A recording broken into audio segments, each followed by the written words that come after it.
এই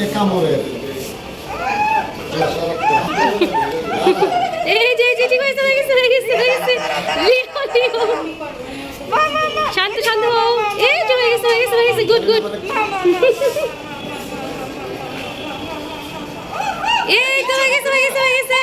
আসসালামু আলাইকুম এভরিওয়ান, আমি তানিয়া। ওয়েলকাম করছি আমার নতুন ভিডিওতে। আশা করছি সবাই খুব ভালো আছেন। আলহামদুলিল্লাহ আমিও আমার পরিবার নিয়ে খুব ভালো আছি। চলে গিয়েছিলাম আলাউদ্দিন রোড কেন্দ্রীয় ভেটেরিনারি হসপিটালে। আমাদের বিড়ালকে ভ্যাকসিন করানোর জন্য এই হসপিটালে নিয়ে গিয়েছিলাম। এই হসপিটালটার লোকেশন হলো এটা বংশাল আলাউদ্দিন রোড ফায়ার সার্ভিসের পাশে। হসপিটালে ঢোকার পরপরই আমরা রেজিস্ট্রেশন অফিস থেকে রেজিস্ট্রেশন করে নিই। আমি আমার নামে রেজিস্ট্রেশন করে নিয়েছিলাম এবং রেজিস্ট্রেশন অফিস থেকে আমাদেরকে বলে দিয়েছে কত নাম্বার রুমে যেতে হবে। আমাদেরকে 3 নাম্বার রুমে চলে আসতে বলেছিল, আমরা 3 নাম্বার রুমেই চলে এসেছি।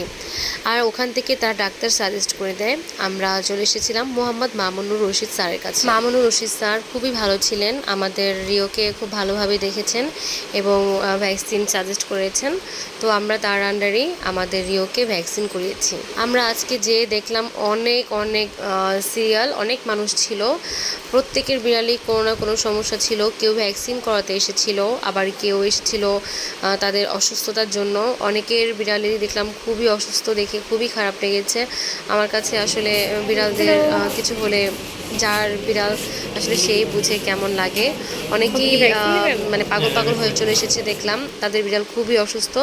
তো যেটা দেখে খুবই খারাপ লেগেছে। আল্লাহ সবার বিড়ালদেরকে খুব ভালো রাখুক, সেটাই দোয়া করি। আমাদের ইয়োকে আমরা র্যাবিশ এবং ফ্লু দুইটাই ভ্যাকসিন দিয়ে নিয়েছি। আমাদের র্যাবিশটা ফ্রি দিয়েছে, কারণ র্যাবিশটা সব জায়গায় ফ্রি দেয়, এবং ফ্লুয়ের ভ্যাকসিনটা আমরা কিনে নিয়ে এসেছি। আমাদের ফ্লুয়ের ভ্যাকসিনের প্রাইস নিয়েছিল 1400 টাকা। ভ্যাকসিন দেওয়ার সময় আমাদের ইয়ো খুবই পাগলামো করছিল, ও বারবার উঠে যাওয়ার চেষ্টা করছিল, কিন্তু ওই যে আমার বোন ওকে অনেক কষ্ট করে আটকে রাখছিল, কারণ ও এমনি অনেক পাজি, ও বাসায় ও খুব পাজিগিরি করে।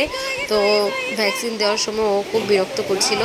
তারপর যাক ভালোই ওকে ভ্যাকসিনটা দেওয়া হয়ে গিয়েছে। ভ্যাকসিন দেওয়া শেষ করে আমরা বাইরে চলে আসি, কারণ ওকে আবার কৃমির জন্য ওষুধ দিয়েছিল, তো সেটা কিনতে হবে। সেটার জন্য আমরা বাইরে বের হয়ে গিয়েছি এবং ওষুধটা কিনে আমরা বাসায় চলে যাব। এই ভিডিওটির মাধ্যমে আমি সবাইকে কিছু ইনফরমেশন দেওয়ার চেষ্টা করেছি বিড়াল নিয়ে। আশা করছি যারা বিড়াল পালেন তাদের সবার জন্য আমার এই ভিডিওটি খুবই উপকার আসবে। ধন্যবাদ।